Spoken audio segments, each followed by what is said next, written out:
I did that thing to my face again. Can you tell? It's so red. Is it really red? It looks Yes. painful. I was kind of feeling like today you couldn't tell. No, you can tell. You can tell. Yeah. It's the most red your face has ever been, probably, I would say. Wouldn't you guys agree? It's Yeah, and usually right around like 9:30, 10 o'clock, your face just naturally starts to get red for whatever weird reason. But it's usually never this early. Well, what I did to my face, and actually this is a little bit, they went deeper yesterday. So it's funny because there's a few people I just trust with my face and my health. And I was driving this morning and I talk to myself out loud sometimes and I go over the things and the people in my life that I'm grateful for. And I realized when I was going over these three people, one is Jamie. Yeah. Jamie does the Botox and stuff to my face, Jamie. And then there's Carrie. She's my doctor. So Jamie, Carrie. And then there's Carly in my hair. She does my hair and she started doing face stuff, right? So it's Carrie, Jamie, Carly. All the E's. I know. I was doing that all the way this morning. So Carly, she owns this company called National Health Institute. Hair Loss Institute. Yeah, that's it. Thank you. There's nothing healthy in the title. So she's like a month ago, she pulled hair fibers from my head and had them tested.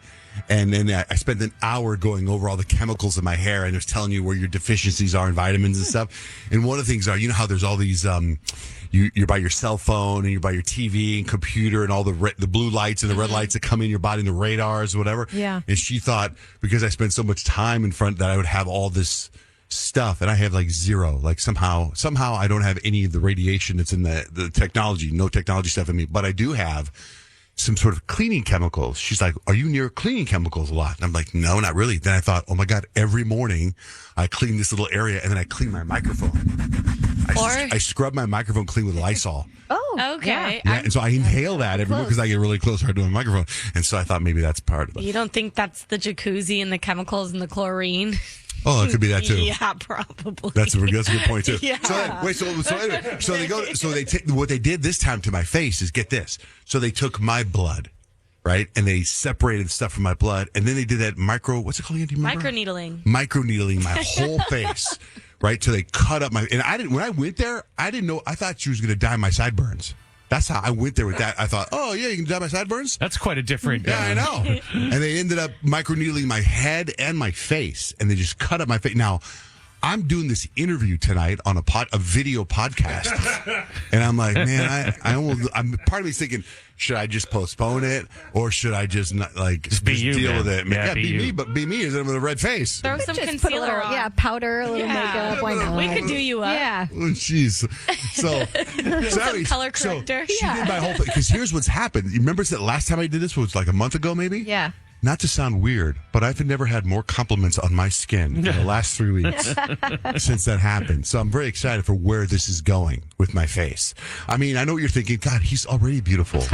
Yeah, that's what I was thinking. But so anyway, so my face, right? It looked yesterday like I got beat up. It looked like I fell off my bike on the street. I mean, it looks bad now. You should have seen it yesterday at the end of the day, right? I mean, so I get home and I forgot. My son Dutch and I, we got the opportunity to go to a sneak preview of the new Ant-Man movie. And he's like, hey, Dad, we got to leave now. I'm like, for what? He goes, Ant-Man. I'm like, oh, my God, look at my face. I look like an Ant-Man supervillain in the quantum realm. So I put a hoodie on, then I put like a beanie on. And I was like, none of this covers my face. Right? And then I was like, no one's going to talk to me. No one's going to know. Right? So we go to the theater, and I want to get there right before it starts. And I just haul ass into the theater. And sure enough, nobody says anything to me. Nobody talks to me. It's so funny how you're so involved in yourself. I'm not, nobody cares. So I sit down, and I want to tell you, I don't know, a lot of times you get to see a movie before anybody else, there's rules. You can't talk about the movie. And I don't know when it comes out. Does it come out tomorrow? Friday. Yeah, or tomorrow, yeah. It comes out tomorrow. So, or probably comes out tonight, probably, right? Probably one of those deals, right? So, I highly, highly recommend not seeing this movie. Oh, no. Jeez. I already bought tickets for me and the boys on Saturday. I mean, to me, I'm just like, I almost walked out of the movie. No kidding. Yeah, I was just like, I'd much rather go to sleep. I'm like, what? It's like, the movie started at 7, and I'm like, it was like 7:20, and I was like, is this more important than me going to sleep right now? You know what I mean? It was one of those movies. Yeah, Nick?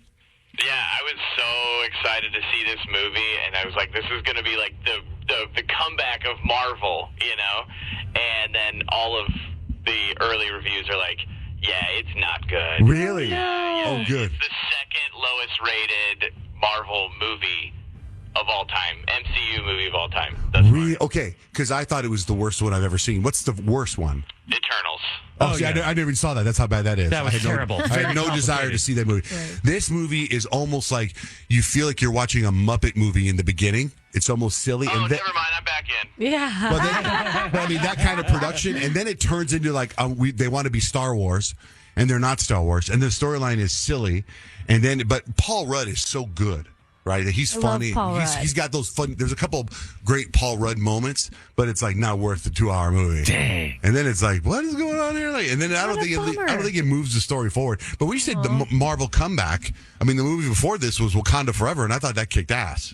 Like, what do you mean comeback? Yeah, I mean, like, but in this phase of, like, the Marvel cinematic universe, like, the movies is like Wakanda Forever is the standout, but everything else has been kind of, like, meh. Connected. Starting with, okay. like, Black Widow and moving on. Yeah, Black Widow Even wasn't some good. of the shows are getting kind of panned. Oh, well, this is bad. I thought it was bad.